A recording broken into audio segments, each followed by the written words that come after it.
नमस्कार बच्चों, कैसे हैं आप सभी। तो आज से एसएससी जीडी 2025 की परीक्षाएं शुरुआत हो चुकी है और 4 फरवरी के पहले शिफ्ट के बच्चे पेपर देकर बाहर आ चुके हैं।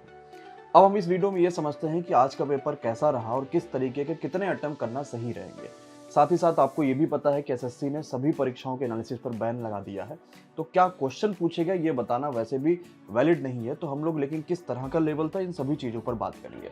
सबसे पहले बात आती है पैटर्न को लेकर। क्या पैटर्न में कोई बदलाव मिला?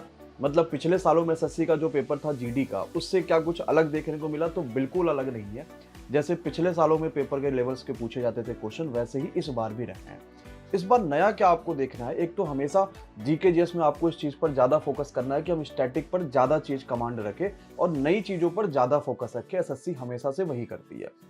तो पैटर्न में कोई बदलाव नहीं हुआ है। स्टैटिक पोर्शन हमें थोड़ा ज़्यादा पढ़ के जाना है। और सबसे बड़ी जो समस्या बच्चों को मिली है वो इस बार है कि हम गणित में फंस रहे हैं, यानी गणित में हम टाइम मैनेज नहीं कर पा रहे हैं। अगर हम इस पूरे पेपर में टाइम को मैनेज नहीं कर पाएंगे तो हमें आते हुए क्वेश्चंस भी गलत हो जाएंगे।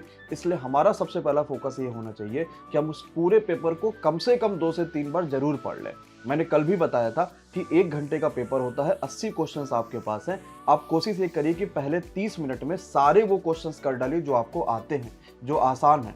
फिर हम 15 मिनट उन क्वेश्चन पे दें जो थोड़ा सा कठिन थे, हमें आते तो थे लेकिन वहाँ कैलकुलेशन ज़्यादा थे। और फिर आखिरी का समय हम उस पर दें जो हमें नहीं आते और उसमें हम कैसे ऑप्शंस के थ्रू या बाकी चीज़ों के थ्रू चीज़ों को लगा सकते हैं। तो टाइम मैनेजमेंट सबसे जरूरी है। अगर हम टाइम मैनेजमेंट नहीं करेंगे तो चीज़ें हमारे लिए नुकसान हो जाएंगी। रीजनिंग का पेपर वैसे ही बहुत नॉर्मल आ रहा है, उसको आप जल्दी कर सकते हैं, लेकिन बहुत जल्दीबाजी मत करिएगा, नहीं तो नेगेटिव हो जाएगा। फिलहाल नेगेटिव 1/8 की है, तो थोड़ा सा आपके लिए इसमें राहत मिली है कि आपको ज़्यादा समस्या चीज़ को लेकर नहीं आना है। ओवरऑल अभी तक जितने बच्चों से बात हुई है, जितने वीडियोज मैंने देखे हैं बच्चों के, तो कुल मिला के 80 में से बहुत इजी तरीके से बच्चा 60 क्वेश्चंस को अटेम्प्ट कर पा रहा है। यानी इस बार भी जीडी कट ऑफ आपकी हाई जाने वाली है, तो आप उसके लिए भी तैयार रहिएगा।